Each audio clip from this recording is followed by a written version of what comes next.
పవన్ కళ్యాణ్ అంటే ఒక తెరిసిన పుస్తకం లాంటిది. ఎవరన్నా చదువుకోవచ్చు అనమాట. పవన్ కళ్యాణ్ గురించి తెలియని వ్యక్తి ఎవరన్నా ఉన్నారా అంటే నాకు తెలిసినంత వరకు ఎవ్వరు లేరనే చెప్పుకోవచ్చు అనమాట. సినిమా ఇండస్ట్రీకి మెగాస్టార్ చిరంజీవి తమ్ముడుగా పరిచయం అయినా కానీ అతని భావాలు అనేవి చాలా డిఫరెంట్గా ఉంటాయి అన్నమాట. ఎక్కువ పుస్తకాలు అనేది చదువుతూ ఉంటాడట. మనం చాలాసార్లు విన్నాం. ఎన్నో వేల పుస్తకాలు చదివి ఇంకా ఏదో తెలుసుకోవాలి, తెలియని విషయాల గురించి ఇంకా ఏదో తెలుసుకోవాలని ఒక తపన ఉన్న మనిషి అన్నమాట. మరి మెగాస్టార్ చిరంజీవి తమ్ముడుగా అతనుకు పేరు ప్రతిష్టలు ఉన్నా కానీ అవన్నీ పక్కన పెట్టి అతను చేసిన సినిమాలలో వచ్చిన డబ్బు కూర్చొని తిన్న తరగనంత ఆస్తి అనేది సంపాదించుకునే అంత కెపాసిటీ ఉన్న మనిషి పవన్ కళ్యాణ్ అన్నమాట. మరి పవన్ కళ్యాణ్ ఫ్యాన్స్ గురించి చెప్పాలంటే చాలామంది అంటూ ఉంటారు, పవన్ కళ్యాణ్కి ఫ్యాన్స్ లేరు, భక్తులే ఉంటారు అని. మరి ఈ మాట 100% నిజమనే చెప్పుకోవచ్చు అనమాట. ఇక్కడ నేను ఫ్యాన్స్ గురించి ఎందుకు చెప్తున్నానంటే, అతను ఏదన్నా మీటింగ్ పెట్టి మాట్లాడినా కానీ అసలు ఏం మాట్లాడుతుండా ఏంటా అనేది ఎవరు వినరు. మరి అభిమానులకు అవసరం లేదో నాకైతే తెలియదు కానీ సీఎం సీఎం సీఎం సీఎం అని డిస్టర్బ్ చేస్తారు, లేకపోతే OG OG OG OG OG అని చెప్పి డిస్టర్బ్ చేస్తారు, లేదా పవర్ స్టార్ పవన్ కళ్యాణ్ అని చెప్పేసి డిస్టర్బ్ చేస్తూ ఉంటారు.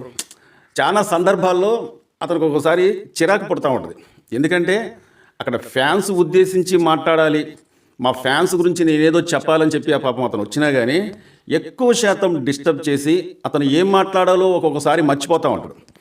ఎందుకంటున్నానంటే ఇప్పుడు ఎవరైనా సరే మనం మాట్లాడేటప్పుడు, మనం స్పీచ్ ఇచ్చేటప్పుడు వాళ్ళు ఎన్నో మాట్లాడాలనుకుంటారు, ఎన్నో మాట్లాడాలి, కొత్త కొత్త విషయాలు చెప్పాలి. అక్కడున్న ఫ్యాన్స్తోని అతని మనసులో మాట పంచుకోవాలని చెప్పి అక్కడున్న ఫ్యాన్స్ కావచ్చు, అభిమానులు కావచ్చు, లేదా ప్రజలు కావచ్చు, వాళ్ళతోనే అతని మనసులో మాట పంచుకుందామని చెప్పి వచ్చినా కానీ అక్కడ డిస్టర్బ్ అనేది బాగా చేస్తూ ఉంటారు అన్నమాట. ఓజీ ఓజీ ఓజీ అని చెప్పి కొంతమంది, ఇంతకుముందు మనం ఛాన్సాలు చూసాం, సీఎం సీఎం సీఎం అని చెప్పి కొంతమంది, పవర్ స్టార్ అని చెప్పి కొంతమంది అనమాట. మరి ఇది ఒక్కోసారి అతను చిరాకు పుట్టిస్తూ ఉంటుంది అనమాట. ఇవన్నీ నేను ఎందుకు చెప్తున్నానంటే, మరి ఇటీవల కాలంలో ముంబై హాస్పిటల్కి అతని భార్యతో వెళ్ళినప్పుడు కొన్ని పరీక్షలు చేసిన తర్వాత అక్కడ ఉన్న డాక్టర్లు ఏం చెప్పారంటే, నీ 2 భుజాలకి ఆపరేషన్ చేయాలని చెప్పి డాక్టర్లు చెప్పారట. ఎందుకంటే మందులతోని తగ్గే స్టేజీ అనేది దాటిపోయింది. మందులు ఏదైనా టాబ్లెట్ టానిక్లు ఏదైనా వాడితే కేవలం అది ఉపశమనం మాత్రమే, పూర్తిగా నివారణ అయితే మాత్రం అవదు. ఖచ్చితంగా ఈ 2 భుజాలకి సిజరీన్ అనేది ఖచ్చితంగా జరగాలని చెప్పి అక్కడ ఉన్న డాక్టర్లు నిర్ధారించారటనమాట. మరి ఈ స్టేజీ మరి ఇలా పవన్ కళ్యాణ్ గారికి ఎందుకు వచ్చింది, మరి ఈ పరిస్థితి పవన్ కళ్యాణ్ గారికి ఎందుకు వచ్చింది, దాని గురించి మనం ఒకసారి మాట్లాడుకునేటట్లయితే నేనేమంటున్నానంటే, పవన్ కళ్యాణ్ గారికి ఫ్యాన్స్ ఉండరు, భక్తులే ఉంటారని చెప్పి నాకు నేను ఒక మాటను కదా. నిజంగా పవన్ కళ్యాణ్ గారికి భక్తులే ఉంటారు, ఫ్యాన్స్ చాలా తక్కువ. కానీ ఇక్కడ జరిగే ఇబ్బంది ఏంటంటే, అతను చాలాసార్లు మనం చూసాం, అతనితోని మాట్లాడాలని చెప్పి కొంతమంది, అతనికి సెకండ్ ఇవ్వాలని చెప్పి కొంతమంది, అతను టచ్ చేయాలని చెప్పి కొంతమంది, అతనికి దగ్గరగా వెళ్ళి చూడాలని చెప్పి కొంతమంది ఆతృతతోనే తెలియక కొన్ని తప్పులు చేసేస్తూ ఉంటారు. ఒక్కో సమయంలో అతను తీసుకొచ్చుకున్న వెహికల్ పైన అతను నిలబడి మాట్లాడుతూ ఉంటేనో, లేకపోతే అందరికీ ఇలాగ చెయ్యి ఊపుతూ ఉంటేనో, లేకపోతే అందరికీ ఇలాగ దండం పెట్టి చూస్తూ ఉంటేనో సడన్గా ఎవరో ఒకరు వచ్చేసేసి ఆ వెహికల్ పైకి ఎక్కి అతను టచ్ చేసి లాగి కింద పడేసిన రోజులు కూడా ఉన్నాయన్నమాట. మరి ఇది పవన్ కళ్యాణ్ గారికి ఎంత బాధ కలిగిస్తుందో దయచేసి అభిమానులు అర్థం చేసుకోవాలి. ఎందుకంటున్నానంటే, అభిమానం అనేది ఉంటే ఉండొచ్చు, కానీ మీరు అభిమానించే హీరో కావచ్చు, మీరు అభిమానించే నాయకుడు కావచ్చు, అవతల వ్యక్తి బాధపడతండా లేదా అని తెలుసుకోలేనంత అభిమానం అనేది ఉండటం చాలా తప్పనమాట. ఎందుకంటే సోషల్ మీడియాలో ఈ మధ్యకాలంలో చాలామంది మాట్లాడుతున్నారు, పవన్ కళ్యాణ్ గారి దగ్గరికి వెళ్ళి సెకండ్ ఇచ్చి చేతిని పట్టుకొని లాగి, అసలు ఎంత లాగితే నిజంగా ఈ 2 గోడల్లో ఇప్పుడు ఆపరేషన్ చేసేంత స్టేజీకి వచ్చిందంటే ఎంత బలంగా లాగితే ఆ విధంగా రావాలి, ఒకసారి అర్థం చేసుకోండి. ఇప్పుడు నేనన్నమాట కాదు, మీకు స్వయంగా పవన్ కళ్యాణ్ గారే గతంలో అన్న మాట అనేది మీకు వినిపించడానికి ప్రయత్నిస్తాను. ఎందుకంటున్నానంటే, దయచేసి ఇది ఒకసారి మీరు అర్థం చేసుకోవాలి. అసలు పవన్ కళ్యాణ్ గారు ఎంత బాధపడుతుందనేది ఒకసారి అర్థం చేసుకుంటే మళ్ళీ అలాంటి ఇబ్బందులు కలగకూడదన్న ఉద్దేశంతోనే నేను చెప్తున్నాను. ఒకసారి వినండి. ఈ 2 భుజాల మధ్య కూడా టేర్ వచ్చేసింది. వాళ్ళు అడిగారు ఎట్లా వచ్చింది అని అడిగితే ఏం లేదు మా వాళ్ళు ప్రేమతో లాగేశారు అన్న అని చెప్పి ఒక ఇట్లా ఆగుతారు అట్లా ఆగుతారు అంటే అంతకుమించి నాకు వేరే కారణాలు కనిపించలేదు. నేను ఒకసారి మధ్యలోకి వెళ్తున్నప్పుడు షేక్ హ్యాండ్ ఇస్తే వదలరు కదా, ఆ లాగటం ఎంత బలంగా దించుతారంటే కండ తెగిపోయేంత. కాబట్టి మీరు ప్రేమగా కండ తెగొట్టిన పర్లేదు, ప్రేమతో తీసుకుంటాను. ఇక్కడ హీలింగ్ కూడా మీరే చేస్తారు కాబట్టి. సో చూసారా, అతను ఇంకా చాలా మాట్లాడింది కానీ అదంతా నేను వినిపించదలుచుకోలేదు. ఎంత బలంగా లాగుతారంటే అతని గోడల్లో ఉన్న కండ తెగిపోయే అంత. ఇప్పుడు నేను స్వయంగా ఏం చెప్పట్లే, ఇక్కడ అభిమానులు హట్ అయినా పర్లేదు కానీ అతని మనసులో ఉన్న వేదన బాధ చెప్పుకొని బాధపడుతుండు కాబట్టి మరి ఇప్పుడు ఈ పరిస్థితికి పవన్ కళ్యాణ్ గారు ఆపరేషన్ చేయించుకొని మరీ వచ్చి ఇప్పుడు రెస్ట్ తీసుకుంటానంటే అతనికి ఎన్నో పనులు ఉన్నాయి. ఒకవైపు సినిమాలు ఏదో మన OG2 సినిమా ప్రారంభిద్దామని అనుకున్నారు, ఆ కథ మొత్తం వినడు అంతా సిద్ధంగా ఉంది, కానీ ఇప్పుడు సినిమా చేసే పరిస్థితి లేదు. రెండోది ఏంటంటే అతను జనసేన పార్టీ నాయకుడు, ఆంధ్రప్రదేశ్ డిప్యూటీ సీఎం. అతనికి ఎన్ని కార్యక్రమాలు ఉంటాయి? దాదాపు ఇప్పుడు 2 నుంచి 3 నెలల పాటు రెస్ట్ తీసుకోవాల్సి వస్తుందన్నమాట. అంటే సినిమాలకు ఇప్పుడు టెంపరవరీగా దూరం అయినట్టే కదా. పెద్ద పెద్ద భారీ ఎత్తు మీటింగ్లు ఏమైనా పెట్టేసి మాట్లాడాలన్నా కానీ ఎవరు ఎట్నుంచి వచ్చి చేయలాగుతారా, లేకపోతే అతన్ని ఏమన్నా ఇబ్బంది చేస్తారా, అక్కడ ఉన్న సెక్యూరిటీ నిజంగా కంట్రోల్ చేస్తారా చేయలేదా అని ఒక డౌట్ కూడా వ్యక్తమవుతుందన్నమాట. ఇక్కడ ఫ్యాన్స్ అనేది దయచేసి అర్థం చేసుకోండి.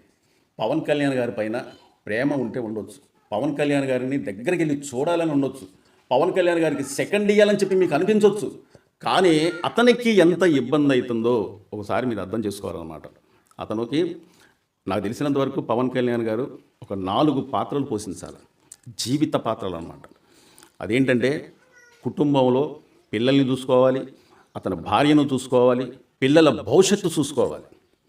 రెండోది అతను ఆంధ్రప్రదేశ్ డిప్యూటీ సీఎం కాబట్టి ప్రజాసేవ చేసుకోవాలి, మరోవైపు సినిమాలు చేసుకోవాలి. అతను అభిమానించే అభిమానులు హార్డ్కోర్ ఫ్యాన్స్ కోసం సినిమాలు చేయాలనే ఆలోచన అనేది అతనికి ఎప్పటి నుంచో ఉంది. మరి ఇన్ని పాత్రలు పోషించే అతనికి ఇప్పుడు ఇలాంటి పరిస్థితి వచ్చిందంటే ఒకసారి అభిమానులు అర్థం చేసుకోవాలన్నమాట. అభిమానులు కాస్తంత ఓపిక, కొద్దిగా కంట్రోల్ ఉంటే చాలండి. కానీ అతనికి ఇబ్బంది జరుగుతుంది కదా, అతని ఇబ్బంది జరిగేంత ఇదిగా అతను గోడలలో కండరాలు కూడా చిట్లిపోయేంత ఇదిగా అతన్ని లాగి ఇబ్బంది చేయడం అనేది అవసరమా చెప్పండి? అతని గోడలలో ఒక గోడ కాదు, మళ్ళీ 2 గోడలలో ఇప్పుడు ఆపరేషన్ చేసే పరిస్థితికి వచ్చిందంటే ప్రతి ఒక్క అభిమాని అర్థం చేసుకోవాలన్నమాట.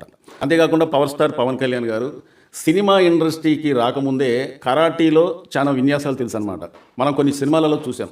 ఆ కార్లు దగ్గర ఒక 25 కార్లు ఏమో చేతుల మీద ఎక్కించుకోవటం, లేకపోతే తన గుండెల పైన పెద్ద పెద్ద బండరాలు పగలగొట్టించుకోవటం, ఈ తలతోనే దాదాపు బంగ్లా పెంకులు లాంటి ఒక పెంకులు అనేది 8, 9, 10 పెంకులు కూడా గుద్దితే, తలతోని గుద్దితే మొత్తం కూడా పలిగిపోయాయి అన్నమాట. మరి అప్పుడు ఆ వయసుకి సరిపోయింది కానీ మరి ఇప్పుడు ప్రజాసేవలోకి వచ్చిన తర్వాత ప్రజల కోసం అతని జీవితాన్ని త్యాగం చేసి ఎన్నో 100 కోట్ల రూపాయలు అతనికి ఆదాయ వనరులు వస్తున్నా సరే, అంటే సినిమా పరంగా వచ్చే అవకాశాలను కూడా నాకొద్దు, ఇన్ని 100 కోట్ల రూపాయలు నాకు అవసరం లేదు, నాకు ప్రజాసేవ కావాలన్న ఉద్దేశంతో అలాంటి అవకాశాలను కూడా పక్కన పెట్టి దాదాపు దశాబ్ద కాలం దాటిపోయింది అతను ప్రజాసేవలోకి వచ్చి.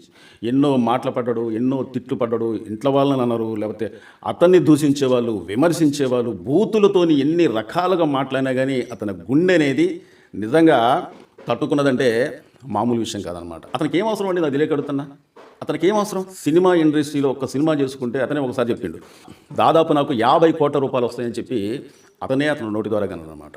మరి దాదాపు ఒక ఏడాదికి 2 సినిమాలు చేస్తే 100 కోట్లు, 2 సంవత్సరాలలో 200 కోట్లు. మరి అతను దాదాపు ఇంకొక 20 సంవత్సరాలు కూడా 25 సంవత్సరాలు కూడా సినిమా ఇండస్ట్రీలో ఉండి ఎన్నో సినిమాలు చేసుకునే అవకాశం ఉన్నా కానీ ఒకవైపు ప్రజాసేవ, ఒకవైపు ఫ్యామిలీని, మరోవైపు సినిమాలు, ఈ మూడింటిని కూడా బ్యాలెన్స్ చేసుకుంటూ ఈ రోజున ప్రజల కోసం అతని జీవితాన్ని త్యాగం చేసిన వ్యక్తి పవన్ కళ్యాణ్ గారు అన్నమాట. అంటే ఇప్పుడు మీకు అర్థమై ఉంటుంది ఇది కేవలం నేను ఎందుకు చేస్తున్నానంటే కాస్తంత ఓపిక.